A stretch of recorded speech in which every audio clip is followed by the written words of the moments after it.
आज एसआईआर के मामले पे माननीय सुप्रीम कोर्ट में सुनवाई हुई है। 5 और पिटीशन आ गई हैं जो एसआईआर का विरोध कर रही हैं। उसमें से तमिलनाडु से पिटीशन आई है, पुडुचेरी से पिटीशन आई है, बंगाल से पिटीशन आई है। उन लोगों का कहना है कि एसआईआर नहीं होना चाहिए, एसआईआर अनकॉन्स्टिट्यूशनल है। हमारी पीआईएल माननीय सुप्रीम कोर्ट में पहले से पेंडिंग है, जिसमें मैंने मांग किया है कि ये एसआईआर होना चाहिए। फ्री एंड फेयर इलेक्शन के लिए ज़रूरी है ये एसआईआर हो और एक भी फर्जी वोटर भारत में न हो। मैंने अपनी पीआईएल में भी कहा है कि लगभग 5 करोड़ भारत में फर्जी वोटर हैं और जब तक एसआईआर नहीं होगा तब तक इन फर्जी वोटर्स को पकड़ना बहुत मुश्किल है। पिछले तारीख पे बिहार के मामले में माननीय सुप्रीम कोर्ट ने आधार को अलाउ कर दिया था कि आधार को भी एक डॉक्यूमेंट के तरीके उपयोग किया जाएगा। मैंने उस माननीय सुप्रीम कोर्ट के आदेश का विरोध किया है और आज मैंने माननीय सुप्रीम कोर्ट को रिप्रेजेंटेशन ऑफ पीपल एक्ट और आधार एक्ट का हवाला देके कहा है कि आधार न तो रेजिडेंस प्रूफ है, आधार न तो सिटीजनशिप का प्रूफ है, आधार न तो एज प्रूफ है। और आधार जो अभी नए निकल रहे हैं 2023 के बाद से जो आधार प्रिंट हो रहे हैं उसमें लिखा भी है कि आधार न तो एज प्रूफ है, न तो रेजिडेंस प्रूफ है, न तो सिटीजनशिप का प्रूफ है। किसी भी एरिया में वोटर लिस्ट में अपना नाम जुड़वाने के लिए 3 कंडीशन ज़रूरी है। वो व्यक्ति भारत का नागरिक होना चाहिए, उसका उसी क्षेत्र में घर होना चाहिए और वो 18 साल की उम्र उसकी पूरी होनी चाहिए, हो चुकी होनी चाहिए। चूँकि आधार न तो सिटीजनशिप का प्रूफ है, न तो रेजिडेंस का प्रूफ है, न तो एज का प्रूफ है, इसलिए आधार को केवल और केवल आइडेंटिटी के लिए यूज़ किया जाए। आधार का उपयोग केवल फर्जी वोट्स को पकड़ने के लिए करना चाहिए, फर्जी वोटर को पकड़ने के लिए करना चाहिए, न कि आधार को किसी डॉक्यूमेंट के रूप में मानना चाहिए। ये आज मैंने माननीय सुप्रीम कोर्ट को दलील दिया है और मैंने माननीय सुप्रीम कोर्ट से कहा है कि अगली सुनवाई जब 26 नवंबर को होगी तो उससे पहले हमें सुन लें। इस हमारी पीआईएल पे भारत की सभी राज्य सरकारों को माननीय सुप्रीम कोर्ट ने नोटिस जारी किया है। कई राज्य सरकारें विरोध करने के लिए सुप्रीम कोर्ट में आ गई हैं, लेकिन समर्थन में एक भी राज्य सरकार अभी तक नहीं आई है। एसआईआर होना चाहिए ऐसा कह तो रहे हैं सब लोग, लेकिन माननीय सुप्रीम कोर्ट में कभी कोई नहीं आया। एसआईआर का विरोध करने के लिए कई सांसद सुप्रीम कोर्ट आ गए हैं, लेकिन एक भी सांसद हमारे एसआईआर की जो हमारी मांग है कि एसआईआर होना चाहिए, एसआईआर के समर्थन में कोई एक भी सांसद नहीं आया।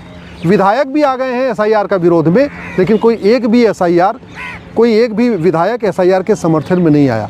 कई सारे संगठन आ गए हैं एसआईआर का विरोध करने के लिए, कई सारे एनजीओज आ गए हैं एसआईआर का विरोध करने के लिए, लेकिन अभी तक समर्थन में कोई नहीं आया है और मामला अभी कोर्ट में चल रहा है। लगभग 20 याचिकाएँ आ गई हैं जो एसआईआर का विरोध कर रही हैं, एसआईआर को अनकॉन्स्टिट्यूशनल बता रही हैं।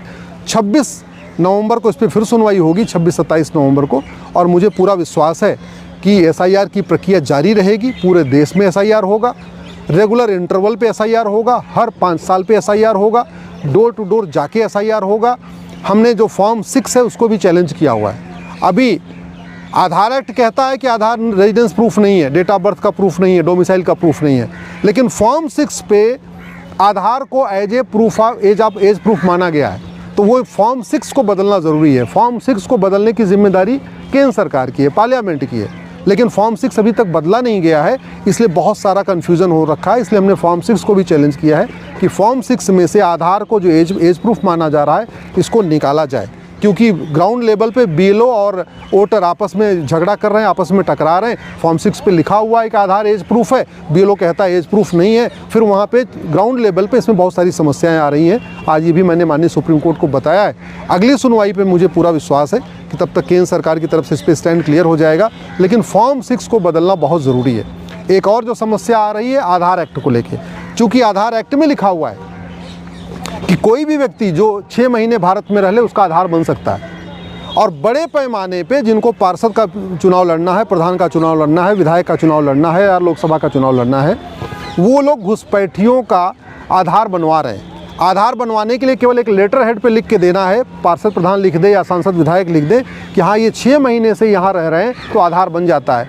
और आधार फर्जी आधार बनवाना कोई जघन्य अपराध नहीं है, इसलिए बड़े पैमाने पे आधार बनता जा रहा है। और जैसे ही आधार बन जाता है फिर 2000 रुपये दे के राशन कार्ड बन जाता है, फिर जब आधार और राशन कार्ड दोनों बन जाता है फिर 2-3 हज़ार रुपये दे के बर्थ सर्टिफिकेट बन जाता है, और जब 3 डॉक्यूमेंट हो जाता है फिर 2-3 हज़ार रुपये दे के बाकायदा डोमिसाइल सर्टिफिकेट बन जा रहा है, और जब 4 डॉक्यूमेंट हो जा रहा है तो फिर लोग अपना बैंक में खाता भी खुलवा ले रहे हैं। और आज की डेट में बड़े पैमाने पे घुसपैठिए बड़े चालाकी से भारत में ज़मीन खरीद रहे हैं। भले ही एक बिस्वा खरीद रहे हैं या 2 बिस्वा खरीद रहे हैं या छोटा सा जमीन टुकड़ा खरीद रहे हैं, लेकिन वो ज़मीन खरीद रहे हैं जिससे उनका मालिकाना हक यहाँ इस्टेब्लिश हो जाए। और चूँकि तहसील में भ्रष्टाचार है, इसलिए कोई देख नहीं रहा है कि जिसकी ये जो रजिस्ट्री कराने वाला कौन है, बेचने वाला कौन है, खरीदने वाला कौन है।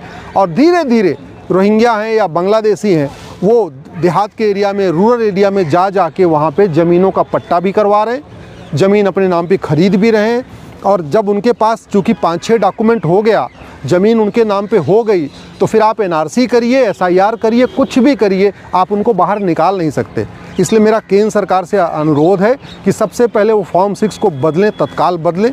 दूसरा, आधार एक्ट में एक क्लॉज डालें कि फर्जी आधार बनाना और बनवाना जघन्य अपराध है। ये फर्जीवाड़ा जो है चल रहा है कॉमन सर्विस सेंटर पे, वहाँ बड़ा डिस्प्ले बोर्ड लगाएं और वहाँ लिखा होना चाहिए साफ साफ कि अगर कोई कॉमन सर्विस सेंटर वाला फर्जी आधार बनाएगा उसको 10 साल की सज़ा होगी, या कोई व्यक्ति अगर फर्जी आधार बनवाएगा उसको भी सज़ा होगी। जब तक फर्जी डॉक्यूमेंट बनाने और बनवाने पे कठोर कानून नहीं होगा, इनको सज़ा नहीं होगी, तब तक न SIR सफल हो पाएगा, न NRC सफल हो पाएगा। SIR NRC तभी सफल होगा जब फर्जी डॉक्यूमेंट बनाना और बनवाना जघन्य अपराध हो, भ्रष्टाचार जघन्य अपराध हो। क्योंकि ये घुसपैठिए 12 से 15 हज़ार रुपये दे के 5 डॉक्यूमेंट बनवा ले रहे हैं, और फिर वो आयुष्मान कार्ड भी बनवा लेते हैं, जनधन खाता खुलवा ले रहे हैं, मुद्रा लोन लेते हैं, मुद्रा लोन लेके उसी लोन से बाकायदा ज़मीन खरीद ले रहे हैं। तो एक तरीके से 12 से 15 हज़ार रुपये घुसपैठिए खर्च करते हैं और फिर लोन लेके यहीं ज़मीन खरीद ले रहे हैं, मकान भी खरीद ले रहे हैं, अपनी झुग्गियाँ भी बनाते जा रहे हैं, और फिर उनको ढूंढ पाना बहुत मुश्किल हो जाएगा। इसलिए आधार एक्ट को बदलना ज़रूरी है, प्रिवेंशन ऑफ करप्शन एक्ट को बदलना ज़रूरी है, फॉर्म 6 को बदलना ज़रूरी है।